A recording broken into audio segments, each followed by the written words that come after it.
سرزمین پر گھس کر اپنے میزبان کی زندگی تنگ کر رہے ہو، ناطقہ بند کر رہے ہو۔ دنیا میں کون عقل مند ہوگا جس کے گھر میں کوئی گھس جائے اور وہ اس کو ڈھکل کر باہر نکال رہا ہو تو اس ڈھکلنے والے ہی کو دہشت گرد کہا جائے اور اس گھسنے والے کو کچھ نہ کہا جائے۔ لیکن آج یہی ہو رہا ہے۔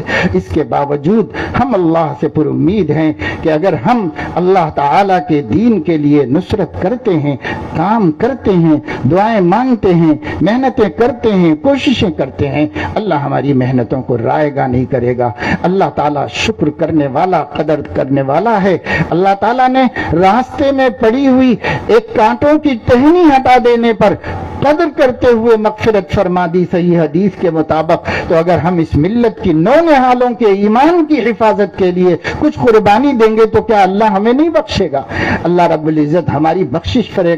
دنیا کے نقصان سے بچانے پر بخشش ہوئی، پیاسے کتے کو پانی پلانے پر بخشش ہوئی، تو ہم اپنی نسلوں کے ایمان کے بچانے کی جد و جہد کریں گے، اللہ ہمیں معاف کرے گا، بخشش کرے گا، ترقی دے گا، جنت کی نعمتوں سے سرفراز فرمائے گا۔ اس لیے میرے دوستو، عزیزو، بزرگو، آپ کا زیادہ وقت مزید نہیں لینا۔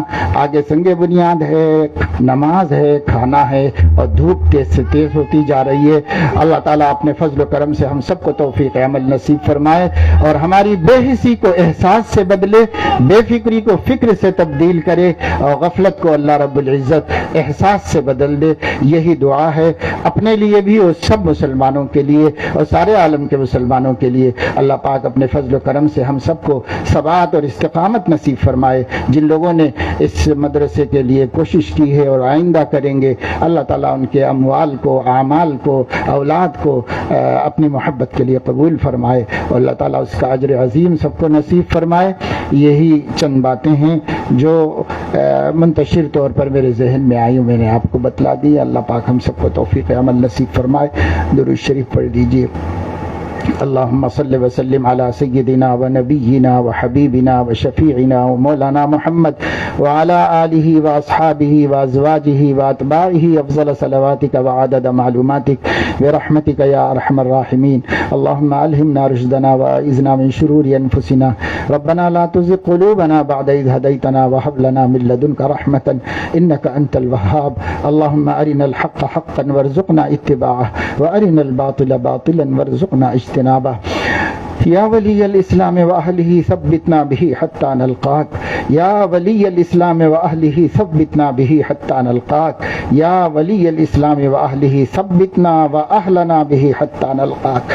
اے اللہ اپنے کرم سے ہمارے گناہوں کو معاف فرما، ہماری خطاؤں لغزشوں کو درگزر فرما، ہم سب کو صراط مستقیم پر استقامت نصیب فرما، اہل السنت والجماعت کے عقائد پر ثبات نصیب فرما، اسی پر حیات اور اسی پر ممات نصیب فرما۔ ہر فرقے سے، ہر فتنے سے، ہر گمراہی کی دعوت سے ہماری اولاد کی، ہمارے عورتوں کی، سب کی حفاظت فرما۔ اے مولا کریم، کرم کا، رحم کا، عافیت کا، عفو کا، نصرت کا معاملہ فرما۔ اے مولا ملت اسلامیہ ہندیہ کو ہوش نصیب فرما، تمام خرافات سے، فضولیات سے، اسرافات سے اپنے آپ کو بچانے اور اپنی صلاحیتوں اور اپنے سرمایہ کو اپنی قوم کے تحفظ پر صرف کرنے کی توفیق عطا فرما۔ اے مولا کریم، ہمیں ہر قسم کی حماقت سے، جہالت سے اور حیثیت عرفی کے مظاہرے کرنے سے اور اپنی دولت کو بے تحاشا برباد کرنے کی حماقت سے ہم سب کی حفاظت فرما۔ اے اللہ، مسلم امہ کو جو آپ نے نور ایمان عطا فرمایا ہے، اس نور ایمان کا استعمال کرنے کی توفیق نصیب فرما اور ہمارے ہر کام میں اعتدال پیدا فرما، ہمارے معاش میں، نفقات میں اعتدال نصیب فرما۔ اے اللہ، اپنے کرم سے غیر ضروری مصارف کو بچا کر مکاتب کے قیام پر صرف کرنے کی توفیق عطا فرما۔ اے اللہ، مستورات کے لیے جگہ جگہ چھوٹے چھوٹے اجتماعات کرنے کی توفیق نصیب فرما اور مستورات کو ہر گلی میں جوڑ کر ان کا عقیدہ، ان کا دین، ان کا ایمان، ان کے اخلاق سے جس طرح ہمارے آقا صلی اللہ علیہ وسلم امت کی عورتوں کی فکر فرماتے تھے، ایسے ہی ہمیں بھی کرنے کی توفیق عطا فرما۔ اے مولا کریم، گلی گلی مکتب کے قائم ہونے اور مسلم امہ کے ہر بچے بچی کو مکتب پہنچانے کی توفیق نصیب فرما۔ اے اللہ، ان کے عقیدوں کی سلامتی، ان کے اخلاق کی درستگی کو پر محنت کرنے کی توفیق عطا فرما۔ اے اللہ، ماؤں کو اپنے گھروں میں اپنی اولاد کی صحیح تعلیم و تربیت کی توفیق نصیب فرما۔ سنتوں کی روشنی میں، احادیث کی روشنی میں علماء نے ہمارے سامنے جو ہماری ذمہ داریاں بتلائی ہیں، ان ذمہ داریوں کو خود سمجھنے اور پورا کرنے کی توفیق عطا فرما۔ اے اللہ، اس کے لیے ملت کے تمام عوام کو علماء سے جڑے رہنے کی توفیق عطا فرما۔ علماء اور عوام کے درمیان کی خلیج کو ختم فرما۔ ایک دوسرے سے جڑ کر افادہ اور استفادے کے سلسلے کو پختہ اور مضبوط کر لینے کی توفیق عطا فرما۔ مولا کریم، کرم کا معاملہ فرما۔ تمام حالات پر قابو پانے کے لیے جن صفات و اخلاق کی ضرورت ہے ان سے ہمیں متصف فرما۔ اے مولا کریم، جو کچھ ہم نے کہا سنا ہے اس میں اخلاص کی طاقت پیدا فرما، قبولیت کی شان نصیب فرما۔ اے مولا، اس جلسے کو قبول فرما اور اس جگہ سنگ بنیاد کو قبول فرما، اور یہاں پر دارالعلوم معاذ ابن جبل رضی اللہ تعالیٰ عنہ کے قیام کو صحابہ کرام کی نسبت سے اس پورے علاقے کی ہدایت کے واسطے مینار نور بنا، مرکز ہدایت بنا۔ اے مولا، فضل کا، کرم کا معاملہ فرما، جو ہماری حاجات و ضروریات ہیں پورا فرما۔ حاضرین کے جملہ مقاصد حسنہ کی تکمیل فرما، جملہ پریشانیوں سے نجات عطا فرما۔ وصلی اللہ تعالی علی خیر خلقہ سیدنا و حبیبنا محمد وعلی آلہ وأهل بيته وصحبه أجمعين آمين برحمتك يا أرحم الراحمين الحمد لله.